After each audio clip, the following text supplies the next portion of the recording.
तो इससे पहले हम लोग 4 क्लास देख चुके हैं सेटिंग अरेंजमेंट का, जिसमें हम लोग सिंगल लाइन में नॉर्थ फेसिंग हम अब तक देखे हैं। लेकिन आपके एग्जामिनेशन में देखा जाए तो सिर्फ नॉर्थ फेसिंग नहीं पूछता है, सिर्फ नॉर्थ फेसिंग ही नहीं, नॉर्थ साउथ फेसिंग भी रहेगा, साउथ फेसिंग भी रहेगा, उसके साथ अलग अलग वेरिएबल्स भी जोड़े रहते हैं। तो सारे टाइप्स के क्वेश्चन को जानना जरूरी है। ये स्पेशली बैंक में पूछता था, लेकिन अभी का जो लेवल है वो समझिए कि आपके और भी एग्जामिनेशन जैसे एसएससी में भी पूछा जा सकता है, आपका सीजीएल में।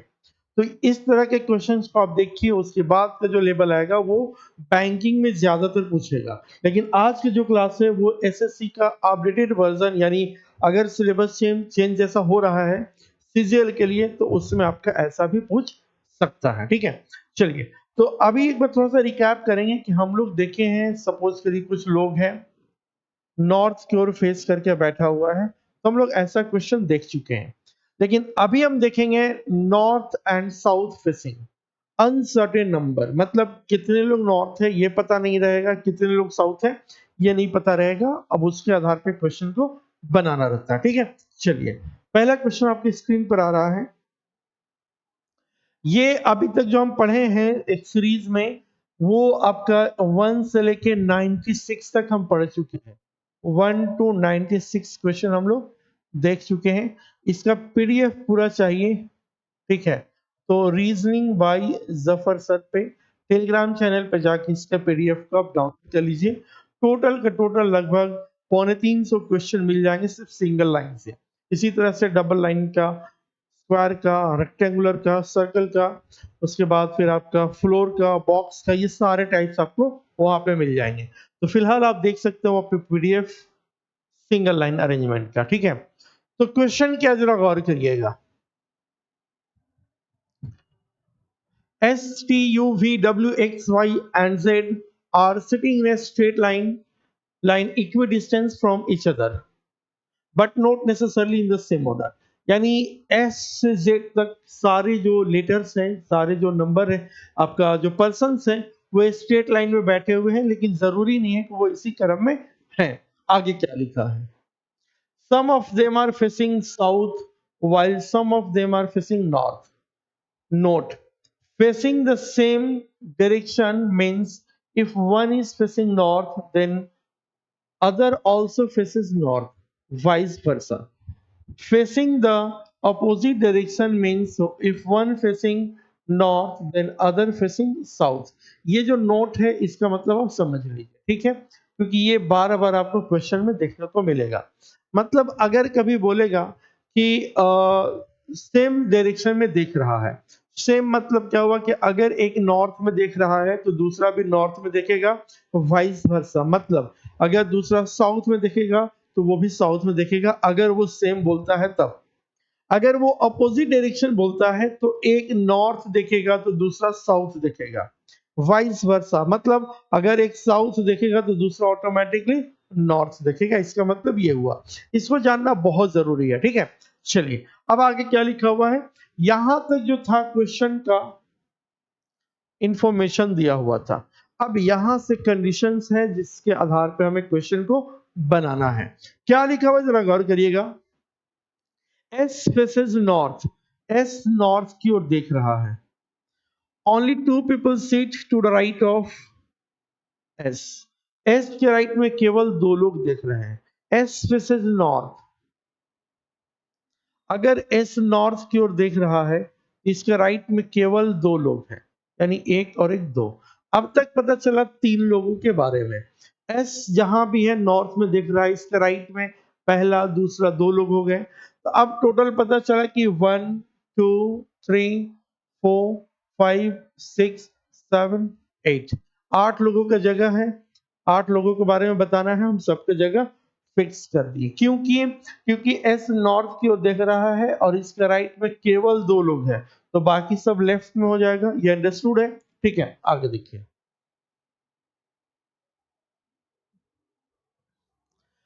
आगे क्या बोला है जरा गौर करिएगा। T sits third to the left of S, S के लेफ्ट में, S के लेफ्ट में पहला दूसरा तीसरा नंबर पर T है। याद रखिए, अगर नॉर्थ की ओर देख रहा है तो आपका राइट इसका राइट, आपका लेफ्ट इसका लेफ्ट। अगर कोई फेसिंग साउथ है तो जो आपका राइट था अब इसका लेफ्ट हो जाएगा, जो आपका लेफ्ट है इसका राइट हो जाएगा। ये अंडरस्टूड है। हम इससे पहले बहुत सारे क्वेश्चन ऐसा हम देख चुके हैं, लेफ्ट और राइट यानी नॉर्थ और फेसिंग साउथ फेसिंग। ठीक है, चलिए आगे देखिएगा। लिखा हुआ है कि only T sits third to the left of S. S के लेफ्ट में पहला दूसरा तीसरा नंबर पर टी है। टी के बारे में नहीं पता कि वो नॉर्थ देख रहा है कि साउथ देख रहा है। आगे है, only one person sit between T and x. T और एक्स के बीच में एक व्यक्ति है। टी और एक्स के बीच में एक पर्सन, ये हो गया। ठीक है, लेकिन जरूरी हमें ये नहीं पता है कंफर्म कि x इधर ही होगा, हो सकता है कि इधर x हो जाए, ये पॉसिबिलिटी है, तो इसको हम इग्नोर नहीं करेंगे, लेकर चलेंगे। मतलब क्या हुआ कि एक लाइन और हम बनाएंगे। यह हमें कंफर्म पता है कि s नॉर्थ की ओर देख रहा है और s के राइट में केवल दो लोग हैं। ठीक है, अब ये 3 हो गया, 4 5 6 7 8, 8 लोग का जगह हो गया। ठीक है, अब एस के लेफ्ट में पहला दूसरा तीसरा नंबर पर टी है। अब एक ये भी संभावना है कि एक्स और टी के बीच में एक आदमी ये है, तो ऐसा भी तो हो सकता है कि एक्स और टी के बीच में एक आदमी ये अब दोनों पॉसिबल है, हम दोनों को लिख दिए। एक भी एजम्पशंस को यूं ही नहीं छोड़ना, उसको लेकर चलना है, क्योंकि बाद में आपको प्रॉब्लम हो जाएगा, ये समय भी ले जाएगा, लग जाएगा और बनेगा भी नहीं। तो जरूरी है इसमें समझने के लिए कि आप इसको देखिए और सारे पॉसिबिलिटी को लेकर चलिए आप। ठीक है, चलिए आगे देखते हैं। X sits to the immediate right of W। X W के तुरंत दाहिने तरफ यानी तुरंत बगल में है और उसके दाहिने है। अब W तो हम यहाँ लिख नहीं सकते क्योंकि X ऑलरेडी है, तो W यहाँ हो गया। बोला क्या है, X sits to the immediate right of W। तो W अगर ऊपर देखेगा तो इसके दाहिने तरफ X हो गया, और यहाँ पे X है तो W हम यहाँ लिखेंगे। इसके अगर ये ऊपर दिखता है तो इसके लेफ्ट में हो गया X। क्या बोला, राइट में। x sits to the immediate right of w। तो w नीचे देखेगा तो इसका राइट चेंज हो जाएगा। मतलब यह है कि अगर मैं इस तरफ से देख रहा हूं तो ये हमारा राइट है, अगर मैं नीचे देखूं तो राइट इधर हो जाएगा, उल्टा हो जाएगा। तो अगर w ऊपर देखता तो वो बाएं तरफ x हो जाता, इसलिए उसे नीचे देखना पड़ा कि अब उसका राइट में x हो जाएगा। ठीक है, आगे क्या है देखिए। Only one person sits between W and Z। W और Z के बीच में मात्र एक पर्सन है, एक आदमी, एक व्यक्ति है। W और Z के बीच में। अब क्योंकि W यहाँ है तो Z अगर यहाँ लिखते तो W और Z के बीच में एक आदमी हो जाता। अभी ऑलरेडी X वहां S वहां पे है तो Z हम यहाँ नहीं लिखेंगे, बल्कि Z हम यहाँ लिखेंगे। अब W और Z के बीच में एक आदमी हो गया, W यहाँ है Z यहाँ लिखेंगे, तब इसके बीच में एक आदमी हो गया। ठीक है, आगे देखिएगा। Both the immediate neighbors of T faces same direction। Both the immediate neighbors of T faces same direction। T का दोनों पड़ोसी सेम डायरेक्शन में देखेगा। ठीक है, both the immediate neighbors of T faces same direction। अब T का एक पड़ोसी साउथ देख रहा है तो दूसरा ऑटोमेटिकली साउथ देखेगा। यहाँ T का पड़ोसी एक नॉर्थ देख रहा है तो दूसरा ऑटोमेटिकली नॉर्थ देखेगा। ठीक है, आगे देखिएगा। U sits third to the left of X। X के लेफ्ट में थर्ड नंबर पर U है। X के लेफ्ट में थर्ड नंबर पर U है। अब यहाँ पे X को अगर हम ऊपर दिखाते हैं तो इसके लेफ्ट में पहला दूसरा तीसरा जगह नहीं है, और अगर हम X को नीचे दिखाते हैं, ठीक है, अगर हम X को नीचे दिखाते हैं, अगर x नीचे देखता तो इसके लेफ्ट में पहला दूसरा तीसरा जगह नहीं है, मतलब इस डायग्राम से क्वेश्चन नहीं बनेगा। यहाँ पे है, अगर ये ऊपर दिखता है तो इसके लेफ्ट में पहला दूसरा तीसरा जगह नहीं है, तो हम क्या करेंगे, इसको साउथ की ओर दिखाएंगे। इसके लेफ्ट में पहला दूसरा तीसरा नंबर पे कौन है, u। u sits third to the left of x। x के लेफ्ट में पहला दूसरा तीसरा नंबर पर है। लिखा है t face the t faces the opposite direction as s। t s के ऑपोजिट, अगर s नॉर्थ देख रहा है तो t साउथ देखेगा। ठीक है, आगे देखिएगा। y does not sit sit at any of the extreme end of the line। y line के किसी भी अंतिम छोर पर नहीं है, मतलब y यहाँ पे नहीं है, तो y हो गया यहाँ। अब u आ गया, y आ गया, s आ गया, x आ गया, w आ गया, t आ गया, z आ गया, बचा कौन? v। तो v हम यहाँ लिख दिए। तो अभी तक क्या हुआ कि सारे लोग यहाँ बैठ गए, लेकिन सबके डायरेक्शन से नहीं पता कि कौन नॉर्थ और कौन साउथ देख रहा है। ठीक है, तो हम क्या करेंगे देखिएगा। V faces the same direction as W। V उसी दिशा में देखेगा जैसा W देख रहा है। तो W नॉर्थ देख रहा है तो V भी नॉर्थ देखेगा। Both Y and U faces opposite direction of Z। Y और U opposite direction of Z। Z का opposite में देख रहा है कौन? Y और U। अब देखिए यहाँ पे Z के बारे में पता है कि नॉर्थ देख रहा है, इसके ऑपोजिट में Y और U दोनों साउथ देखेगा, क्योंकि इसके ऑपोजिट है। तो यहाँ पे बना ये क्वेश्चन सॉल्व हो गया। ठीक है, तो ये दो डायग्राम लेके चलेंगे और आराम आराम से एक एक स्टेटमेंट को पढ़ेंगे और इसको पुट करते जाएंगे। क्वेश्चन क्या है? How many persons in the given arrangement are facing north. तो नॉर्थ की ओर कितने पर्सन देख रहा है? तो नॉर्थ की ओर ये देख रहा है, ये देख रहा है, ये और ये, तो टोटल 4 लोग हैं। Your answer should be 4। आपका जवाब क्या हो जाएगा? 4 यानी 4। 4 लोग हैं जो नॉर्थ की ओर देख रहे हैं। ठीक है, तो ये क्वेश्चन नंबर है कहाँ? 97 से 99 है। तो इस तरह के जो क्वेश्चंस आपको दिखेंगे एग्जामिनेशन में, एकदम आसान से बनाना है, आसान तरीके से एकदम पेशेंस रखना है और धीरे धीरे क्वेश्चन को सॉल्व करना है। ठीक है, चलिए नेक्स्ट क्वेश्चन की ओर बढ़ते हैं। नेक्स्ट क्वेश्चन आपके स्क्रीन पर है, क्वेश्चन नंबर 100 टू 105। 100 से 105 क्वेश्चन नंबर है। ध्यान से इसको देखिएगा, क्या बोल रहा है उसको समझिएगा। क्वेश्चन में कोई जान नहीं है, बस ध्यान से इसको देखना है, समझना है और आपको प्रैक्टिस करना है। ठीक है, चलिए तो यहाँ पे क्वेश्चन क्या है? 7 people, P, Q, R, S, T, U and V are sitting in a straight line with equal distance between each other। Not necessarily, यहाँ पे होना चाहिए था not necessarily in the same order। Some of them are facing north while some of them are facing south। कुछ लोग north की ओर और कुछ लोग साउथ की ओर देख रहे हैं। ठीक है, चलिए यहाँ पे कि only 2 people are sitting to the left of V। V के लेफ्ट में केवल 2 लोग बैठे हुए हैं।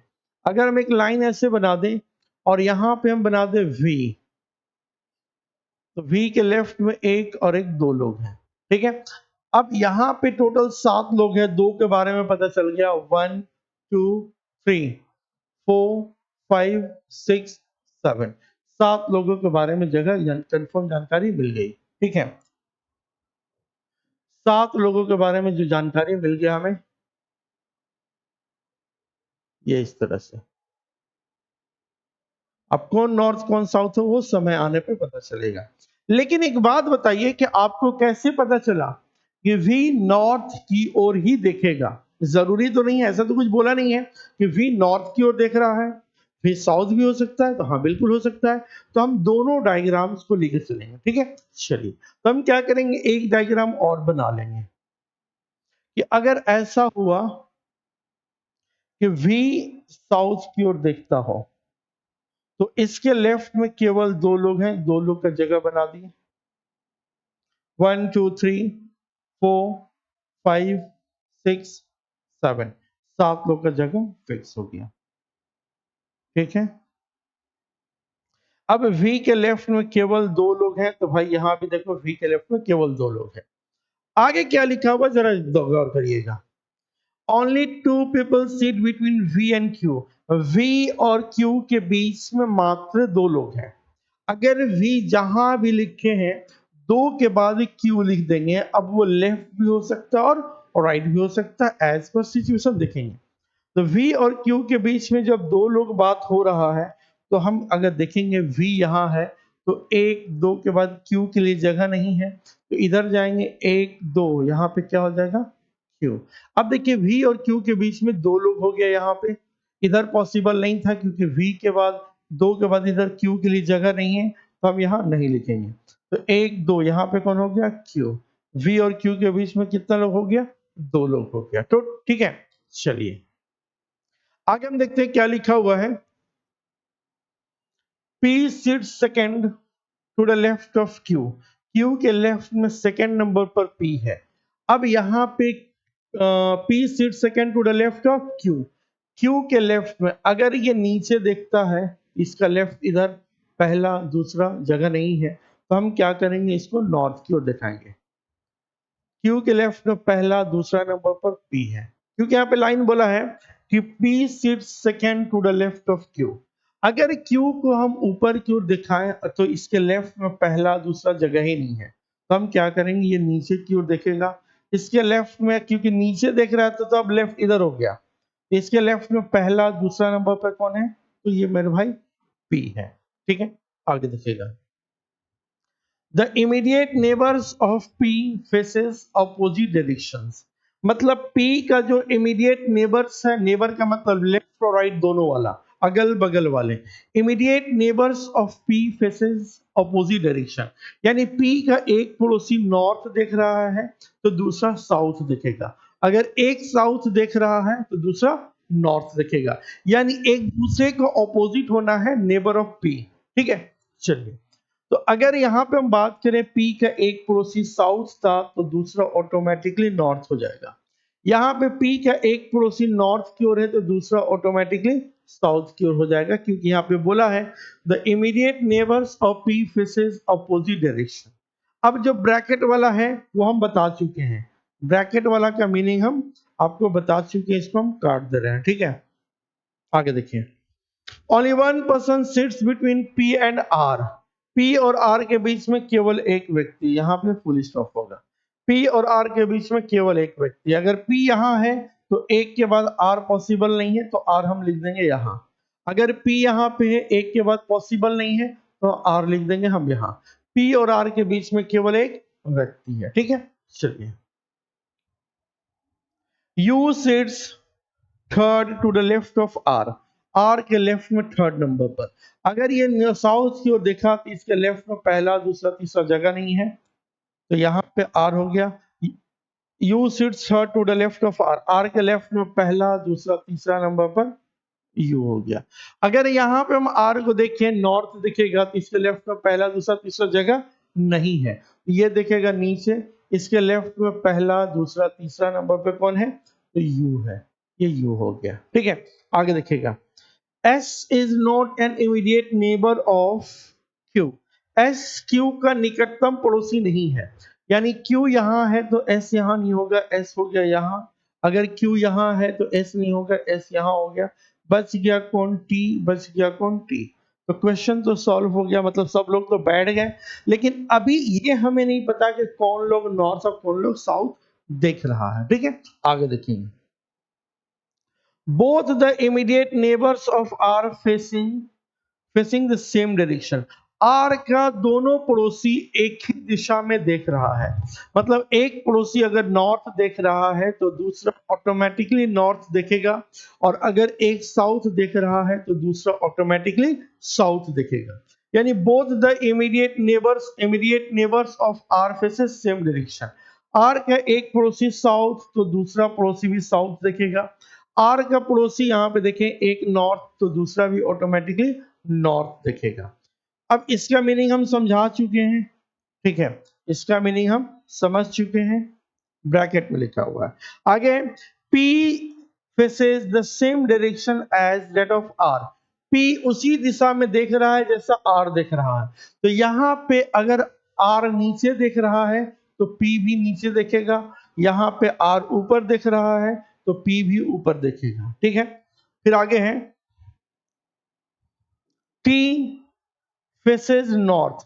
T नॉर्थ की ओर देख रहा है, T नॉर्थ की ओर देख रहा है, T नॉर्थ की ओर देख रहा है। देखिए ये दोनों क्वेश्चन में दोनों का दोनों लाइन से बन गया, यानी सबका सिटिंग अरेंजमेंट भी पता चल गया और सबका डायरेक्शंस भी पता चल गया। लेकिन लास्ट में एक लाइन लिखा हुआ, उसको गौर करिए कि Q sits to the immediate left of T। Q T के immediate लेफ्ट में है, Q T के immediate लेफ्ट में। आप मेरे भाई देखो, टी क्यू टी के इमीडिएट राइट में हो जा रहा है। यहाँ पे क्या हो जा रहा है मेरे भाई? राइट हो जा रहा है। राइट हो गया मतलब गलत है, ये डायग्राम से नहीं बना। टी के लेफ्ट में की हो तो ये डायग्राम से आपका सही हुआ। तो सिचुएशन को देखिए, समझिए और दो लाइन को लेके चलिए, क्योंकि लास्ट लास्ट तक साथ दिया। एक लाइन, एक पॉइंट ऐसा रहा जिसकी वजह से बाहर हुआ, लेकिन लास्ट में अगर आप सिर्फ इसी को लेकर चलते हैं और इसको नहीं लेकर चलते हैं तो वो आपकी गलती हो जाती, दिक्कत होती, क्योंकि एग्जामिनेशन में समय भी खराब हो जाता, समय भी जाता और आपका नंबर भी नहीं मिलता। तो बेहतर है कि चीजों को अच्छा से देखिए, समझिए, फिर उसमें आप बनाइए। ठीक है, तो सारे ऑप्शंस को लेकर चलना है। नेक्स्ट क्वेश्चन आपकी स्क्रीन पर है। ये हमारे पीडीएफ का क्वेश्चन नंबर 106 से 111 है, यानी 106 से 111 नंबर क्वेश्चन है। इससे पहले वाले जो क्वेश्चन देख लीजिए, इसमें क्या है। तो इसमें क्वेश्चन क्या पूछा है? Who amongst the following sits exactly between V and the one who sits to the immediate left of Q? V और Q के लेफ्ट में जो आदमी है उसके बीच में, तो Q के लेफ्ट में कौन है? Q के लेफ्ट में कौन है? U है। तो पूछ रहा है U और V के बीच में कौन है भाई? तो P है। आपका जवाब A हो गया, P। ठीक है, 100 नंबर क्वेश्चन। ये क्वेश्चन आपकी स्क्रीन पर है 106 से 111। ये कितना नंबर क्वेश्चन था? 100 नंबर क्वेश्चन था। ठीक है, ये 106। और इस शुरू का एक क्वेश्चन हम सब में पूछे हैं कि आपको समझ आ जाए, बनाए तो आप कमेंट कर सके। आप वीडियो को एक बार पॉज कर लीजिए, पॉज करने के बाद आप इसको बनाइए। अगर बन गया तो फिर मिला लीजिएगा जो हम बना रहे हैं और जो आप बनाए हैं, वो दोनों में कॉमन सिमिलरिटी है कि नहीं है। ठीक है, चलिए।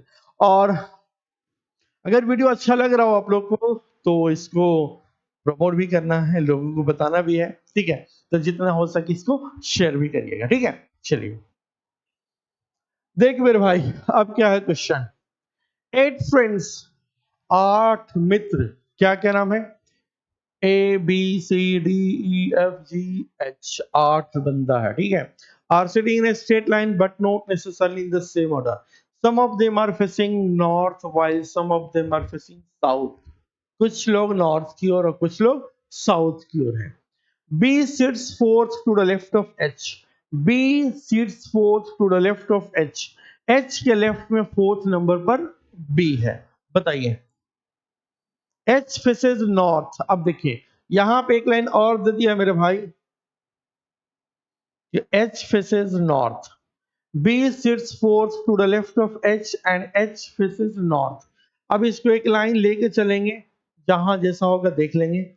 H अगर नॉर्थ की ओर देख रहा है तो बोला कि B sits fourth to the left of H. H के लेफ्ट में पहला, दूसरा, तीसरा, चौथा B हो गया। ठीक है, अब तक पता चला 1 2 3 4 5, 5 लोगों के बारे में पता चल गया है। ठीक है, अब देखिए आगे क्या है। Neither be NOR H seat eight extreme end of the line. ना तो बी और ना ही एच लाइन के अंतिम छोर पर है, ना ही बी और ना ही एच लाइन के अंतिम छोर नहीं होने का मतलब एक एक आदमी दोनों तरफ होगा। तो अब तक पता चला 1 2 3 4 5 6 7, टोटल कितना लोग था? 8 लोग था। अभी भी एक आदमी की जरूरत है। ठीक है, चलिए आगे देखिएगा। Both the immediate neighbours of B faces north. B का दोनों पड़ोसी नॉर्थ की ओर देख रहा है, तो बी का दोनों पड़ोसी ये भी नॉर्थ की ओर देख रहा है और ये भी नॉर्थ की ओर देख रहा है। ठीक है, आगे है D is one of the immediate neighbour of H. D H का एक नेबर है, तो हम डी को मान लिए यहां पे। अब तुरंत आप बोलिएगा सर आप डी को वहीं क्यों माने? आप यहां भी तो मान सकते हैं। तो बिल्कुल मान सकते हैं, तो इसी बात पे एक लाइन और बना लीजिए। एच को लिख देंगे हम यहां, और ये बंदा नॉर्थ की ओर देख रहा है, और 1 2 3 4 यहां पे बी लिख दीजिए। बी का दोनों पड़ोसी नॉर्थ की ओर देख रहा है, बी का दोनों पड़ोसी नॉर्थ, और एच के बगल में भी एक आदमी होगा, क्योंकि एच और बी अंतिम छोर नहीं होना है। एच के राइट में बनाए थे तो एक बार अब लेफ्ट में डी को लिख दिए, ठीक है। अब किसी को कोई प्रॉब्लम नहीं होना चाहिए, क्योंकि हम दोनों का दोनों ऑप्शन लेके चल रहे हैं। डी का, एच का नेबर डी एक बार राइट में लिख दिए और एक बार लेफ्ट में लिख दिए, कोई दिक्कत नहीं होना चाहिए, ठीक है। चलिए आगे है, G sits third to the right of D. G sits third to the right of D. अगर यहाँ पे डी को नीचे दिखा दें तो इसके राइट में पहला, दूसरा, तीसरा पॉसिबल ही नहीं है, क्योंकि मैक्सिमम एक आदमी इधर लिख सकते हैं, क्योंकि 7 लोग का जगह फिक्स हो गया है। एक आदमी और हम लिख सकते हैं, तो हम कभी भी डी को नॉर्थ नहीं दिखाएंगे, क्योंकि डी के बोला है कि G sits third to the right of D. Sorry, हाँ, ये अगर ऊपर दिखाएंगे तो 1 2 3 4 जगह नहीं है, तो ये जब भी दिखेगा नॉर्थ दिखेगा, ये सॉरी नॉर्थ दिखेगा, ठीक है। इसके राइट में पहला, दूसरा, तीसरा नंबर पे कौन है? जी है, हम जी को लिख दिए। यहाँ पे अगर डी को ऊपर की ओर दिखा दिए, इसका राइट में पहला, दूसरा, तीसरा, ठीक है, हो सकता है, हो सकता है। अगर इसको हम नीचे दिखाएंगे तो नहीं हो सकता है। अगर ये नीचे देखा तो इसके राइट में पहला, दूसरा, तीसरा जगह नहीं है, ऐसा नहीं हो पाएगा। तो मतलब डी नॉर्थ देखेगा। इसके राइट में पहला, दूसरा, तीसरा नंबर पे कौन है? तीसरा नंबर पे कौन है? जी है, ठीक है। एच के लेफ्ट में पहला, दूसरा, तीसरा, चौथा, पहला, दूसरा, तीसरा, चौथा, ठीक है। चलिए, both the immediate neighbours of E faces south. E का दोनों पड़ोसी साउथ की ओर दिखेगा। ई का दोनों पड़ोसी साउथ दिखेगा। तो अब ई को हम कहां पे लिखें? ई को कहां पे लिखें? हम यहाँ पे ई नहीं लिख सकते, क्योंकि इसका दोनों पड़ोसी साउथ होना है। एक ऑलरेडी नॉर्थ दिख रहा है, तो पॉसिबल नहीं है, ठीक है। अब देखिएगा, अब क्योंकि यहाँ पे 1 2 3 4 5 6 7 8 का जगह फिक्स है, तो अब किसी को बढ़ा भी नहीं सकते हैं, ठीक है। ई का दोनों पड़ोसी यहाँ पॉसिबल नहीं है। ई को अगर हम यहाँ लिखें तो भी पॉसिबल नहीं है, क्योंकि दोनों नॉर्थ में देख रहा है, और स्टेटमेंट है कि ई का दोनों पड़ोसी को साउथ में देखना है, तो यहाँ भी नहीं होगा। तो ई हम कहाँ लिख सकते हैं? यहाँ होगा नहीं, तो ई यहाँ हो जाएगा, इसका दोनों पड़ोसी साउथ की ओर दिखेगा। लेकिन मेरे भाई, ऊपर वाले लाइन में ई को कहां बैठा है? ई को हम यहां नहीं बैठा सकते हैं, ई को यहां नहीं बैठा सकते हैं, ई को यहां नहीं बैठा सकते हैं, तो फिर बैठाएंगे कहां? देखिए, ई अगर हम यहां लिखेंगे तो इसका दोनों पड़ोसी साउथ नहीं हो पाएगा, क्योंकि एक ऑलरेडी नॉर्थ दिख रहा है, तो यहाँ पॉसिबल नहीं है। ई को हम यहाँ नहीं लिख सकते, क्योंकि एक ऑलरेडी नॉर्थ दिख रहा है, तो दूसरा साउथ, दोनों को साउथ कैसे देख पाएगा? यहाँ नहीं होगा। ई को हम चाहे तो फिर कहीं नहीं लिखेंगे, हम चाहे तो यहाँ पे ई को लिख देंगे, और एक पड़ोसी और बना के दोनों हम साउथ दिखा देंगे। अब 1 2 3 4 5 6 7 8 8 लोग का जगह फिक्स, अब किसी की जरूरत नहीं है, ठीक है। आगे देखिएगा, E does not sit at any extreme end of the line. E line के अंतिम छोर पर नहीं होना है भाई, ना तो यहाँ एंड है और ना ही यहाँ एंड पे, कोई बात नहीं है। E is not an immediate neighbour of G. E G का निकटतम पड़ोसी नहीं होना है, तो ई ना तो जी का यहाँ पड़ोसी है और ना यहाँ पड़ोसी है, कोई बात नहीं है, ठीक है। A sits second to the left of C. A sits second to the left of C. C के लेफ्ट में सेकंड नंबर पर A होना है। C के लेफ्ट में सेकंड नंबर पर A होना है। तो अब देखिएगा, C को हम देखेंगे तो C हम यहाँ नहीं लिख सकते, क्योंकि इसके लेफ्ट में सेकंड नंबर पर जगह नहीं है। C यहाँ नहीं होगा, C यहाँ नहीं होगा, क्योंकि कहीं भी A के लिए जगह नहीं बन रहा है, तो यह डायग्राम बाहर हो गया। यहाँ पे देखेंगे हम, तो हम कहाँ लिखेंगे कि C के लेफ्ट में। अगर हम यहाँ पे एक ही जगह बन रहा है जो इन दोनों को बैठा सकते हैं, अगर हम यहाँ पे सी लिखें तो इसके लेफ्ट में पहला, दूसरा ए नहीं हो पाएगा, तो मतलब ये नहीं होगा, ठीक है। तो हम ए को लिखेंगे यहाँ और सी को लिखेंगे यहाँ, ठीक है। सी को लिखेंगे हम यहाँ। तो अब इसके लेफ्ट में यानी नॉर्थ देखेगा, तो इसके लेफ्ट में पहला, दूसरा नंबर पर सी हो जाएगा, ठीक है, क्योंकि बोला है कि A sit second to the left of C. G and C faces opposite direction. G और सी एक दूसरे का अपोजिट है। अगर सी नॉर्थ देख रहा है तो जी साउथ देखेगा, ठीक है। अब यहाँ पे ई आ गया, बी आ गया, सी, जी, ए, एच, डी, बचा कौन भाई? तो बच गया कौन? एफ बच गया, तो हम एफ को यहाँ लिख देंगे। एफ को यहाँ लिख देंगे, एफ को यहाँ लिख देंगे, ठीक है। तो अब ये क्वेश्चन सॉल्व हो गया, क्योंकि ये लिखा है ब्रैकेट में, तो ब्रैकेट का मतलब हम समझ चुके हैं। तो ये क्वेश्चन कुछ इस लेवल का आएगा जिसको आपको अच्छे से देखना, समझना और बनाना रहेगा। ये बहुत टफ नहीं है, लेकिन बहुत इजी भी इसको हम नहीं कह सकते, ठीक है। तो इस तरह के क्वेश्चन अगर आप बनाएंगे तो एग्जाम में सक्सेस होने का जो चांसेस है वो ज्यादा बढ़ जाती है।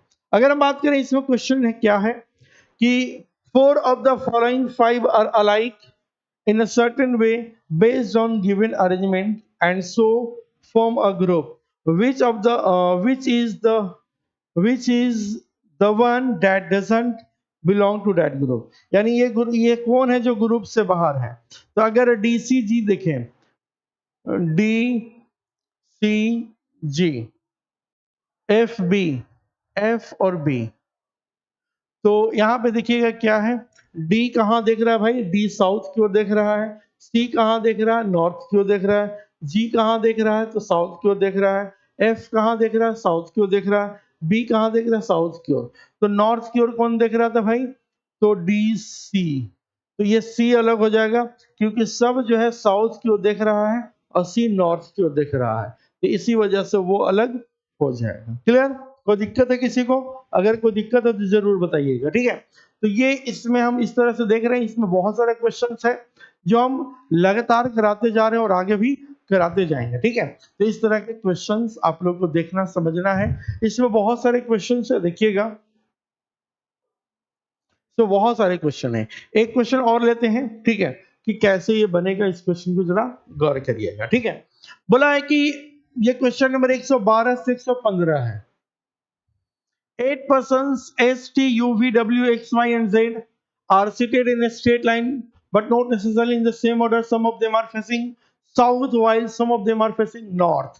ये बस इंफॉर्मेशन इतना था कि 8 लोग हैं, कुछ लोग नॉर्थ, कुछ लोग साउथ की ओर मुंह करके बैठे हुए हैं। कंडीशन को देखते हैं, बनाना शुरू करते हैं। S is fourth. S sits fourth to the left of X. X sits at one of the extreme end of the line. अगर हम ऐसा कर दें यहाँ कि एक लाइन हो गया, यहाँ पे X को बैठा दिए, ठीक है, थोड़ा सा ऊपर लिख रहे हैं क्योंकि दो लाइन हमें बनाना है।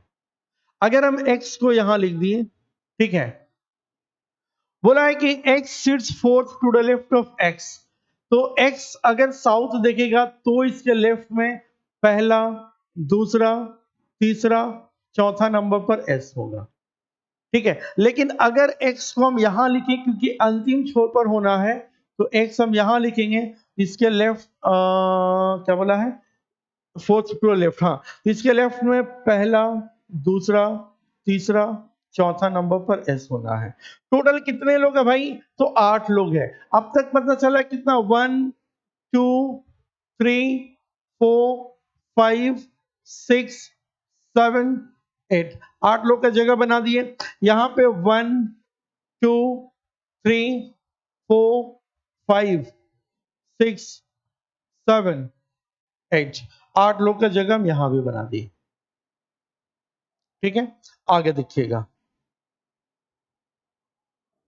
आगे लिखा हुआ है कि X sits at one of the extreme ends of the line.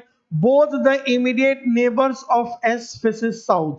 S का दोनों पड़ोसी साउथ की ओर देख रहा है, यानी S का ये पड़ोसी साउथ देख रहा है, तो ऑटोमेटिकली ये भी पड़ोसी साउथ की ओर देखेगा। S का एक पड़ोसी ये S है, इसका पड़ोसी एक साउथ देख रहा है, तो दूसरा पड़ोसी भी साउथ देखेगा, ठीक है, दूसरा भी साउथ देखेगा। Both the immediate neighbours of S faces south. आगे है T seat second to the left of Z. T Z के लेफ्ट में सेकंड नंबर पर है। T seat second to the left of Z. Z के लेफ्ट में सेकंड नंबर पर T है। अभी ना तो Z के बारे में पता है और ना ही T के बारे में पता है। फिर आगे देखिएगा, Z is not an immediate neighbor of S. Z S का नेबर नहीं है। Neither Z nor U sits at extreme end of the line. ना ही Z और ना ही U लाइन के अंतिम छोर पर है, ठीक है। Z और U अंतिम छोर पर भी नहीं है, Z और U अंतिम छोर पर भी नहीं है। सबसे पहले इसी को टारगेट करिए, क्योंकि इससे रिलेटेड बहुत सारी इंफॉर्मेशन दिए हुए हैं। तो हम क्या करेंगे, Z के लेफ्ट में हमें बैठाना है सेकंड नंबर पर T, और Z S के अगल बगल नहीं है, यानी Z यहां पे नहीं है, देखिएगा Z यहाँ नहीं है और Z यहाँ नहीं है। ठीक है भाई, कोई दिक्कत नहीं है, और Z ना ही यहाँ पे है, तो होगा कहाँ फिर? और Z और T से रिलेट करना हमें, तो Z यहाँ भी नहीं हो पाएगा, क्योंकि अगर हम Z यहाँ लिखेंगे तो T के लिए ना इधर जगह खाली है ना यहाँ खाली है, तो यहाँ पॉसिबल नहीं है। Z अगर हम यहाँ लिखते हैं तो भी T के लिए जगह खाली यहाँ नहीं है, तो पता चला कि यहाँ पे Z हम नहीं लिख सकते हैं, सिर्फ एक ही ऑप्शन बनता है Z को लिखने के लिए, वो है यहाँ पे, और यहाँ पे हो जाएगा T। अब कहाँ Z है और कहाँ T है हमें नहीं पता, दोनों को लिख दिए। यहाँ पे S के अगल बगल Z नहीं होना है, Z अंतिम में भी नहीं होना है, Z यहाँ लिखेंगे तो फिर T के लिए जगह नहीं होगा, क्योंकि Z और T के बीच में एक का गैप चाहिए, ठीक है। और Z के लेफ्ट में सेकेंड नंबर पर T होना है, तो Z हम यहाँ नहीं लिख सकते, यहाँ नहीं लिख सकते, यहाँ नहीं। Z अगर हम यहाँ लिखेंगे तो ना तो T यहाँ हो पाएगा और ना T यहाँ हो पाएगा, तो पता चला Z हम यहीं लिखेंगे और T को हम यहाँ लिख देंगे। अब हमें नहीं पता Z और T के बारे में कि Z नीचे देखेगा कि ऊपर देखेगा। अब देखिए, अगर Z ऊपर देखता है तो इसके राइट में सेकेंड नंबर पर हो जाएगा, जबकि Z के लेफ्ट में बोला है, तो हमारा मजबूरी है कि Z को हम नीचे दिखाएंगे, तो Z के लेफ्ट में पहला दूसरा नंबर पर T। यहाँ पे मजबूरी है कि Z यहाँ लिख नहीं सकते हैं, ठीक है, Z यहाँ पे लिखना मना है, तो Z हम लिखेंगे यहाँ पे, और Z के लेफ्ट में सेकेंड नंबर पर T, ये नॉर्थ दिखेगा, ठीक है। आगे दिखेगा, आगे क्या है?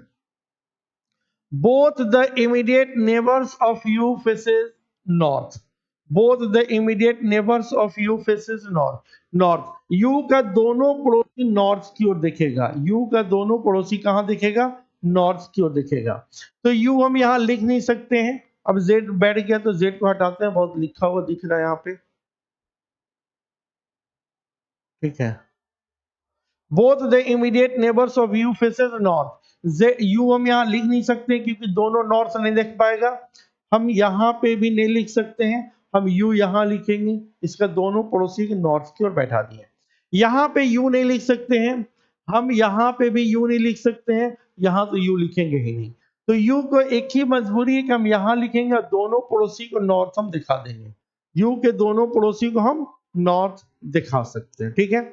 यू का दोनों पड़ोसी कहा? नॉर्थ की ओर देख रहा है। आगे देखिएगा क्या है।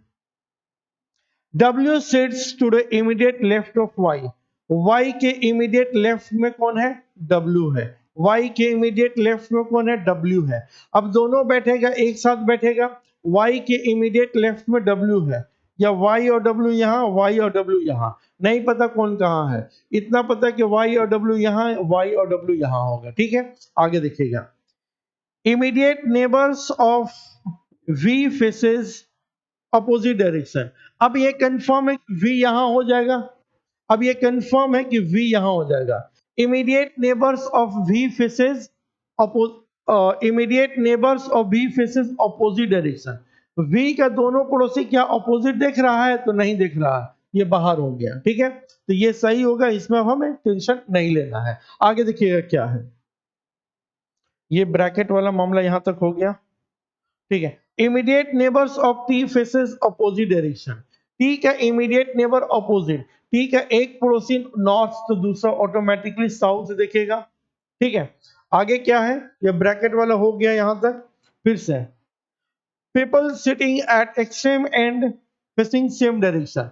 ये अंतिम छोर पर जो बैठा वो सेम, ये नॉर्थ देखेगा, ये भी नॉर्थ देखेगा, ये भी नॉर्थ। तो अब देखिएगा, यहाँ पे बोला था कि W sits to the immediate left of Y. W sits to the immediate left of Y देखिएगा, W sits to the immediate left of Y. Y के लेफ्ट में, तो मेरे भाई अगर ये Y हम यहाँ मान लेंगे तो इसके लेफ्ट में W नहीं हो पाएगा, तो पता चला कि हम Y लिखेंगे यहाँ पे और Z लिखेंगे, सॉरी W लिखेंगे यहाँ पे। तो ये हो गया इस तरह से, ठीक है। अब जाकर के क्वेश्चन क्या हो गया? ये हो गया सॉल्व। तो इस क्वेश्चन को थोड़ा सा ध्यान से देखना, समझना और बनाना होगा। बहुत इजी नहीं है, आपको थोड़ा सा दिमाग खपाना होगा। देखिए मेरा आदत हो गया, हैबिट है इसको बनाने का, इसलिए हम आसानी से बना लिए। आपसे हो सकता है थोड़ा सा समय लगेगा, तो आपको घबराना नहीं है। ये वीडियो को क्या करिएगा, शुरू से पॉज कर दीजिए, एक बार देख लिए तो बहुत अच्छी बात है। ऐसे पॉज करिए और फिर से एक बार बनाने का कोशिश करिए। अगर आपसे बन जाता है तो मतलब आप सीख गए हैं, नहीं बनता है तो 2 बार 3 बार ट्राई करिए, फिर तो बनेगा आपसे। ठीक है, तो इस तरह से आपको चीजों को समझना होगा, बनाना होगा, तब जाकर के आप एक सिलेक्शन ले सकते हैं बैंक एग्जामिनेशन में। ठीक है, अभी इसमें बहुत कुछ हमें पढ़ना है, खास करके हम यहाँ पे सिटिंग अरेंजमेंट और पजल पे आपको इतना कमांड करा देंगे कि फिर आपको टेंशन लेने की जरूरत नहीं है। आप बेहतर कर पाएंगे, बेहतरीन तरीके से रिजल्ट दे पाएंगे, चाहे वो एसबीआई हो, आरबीआई हो, आईबीपीएस हो, आरआरबी हो, या कोई और अन्य बैंक का एग्जामिनेशन हो, तो उसमें आप बेहतरीन तरीके से निकाल सकते हैं।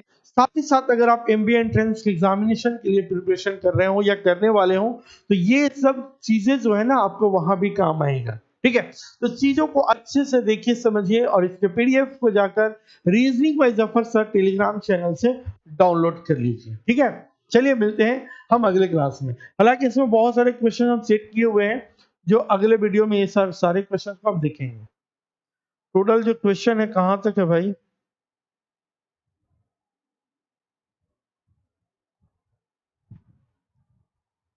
तो यहां तक क्वेश्चन है। ठीक है, टोटल 170 तक ये पूरा का पूरा क्वेश्चन हम अगले वीडियो में अच्छे से करा देंगे। ठीक है, चलिए, थैंक यू सो मच।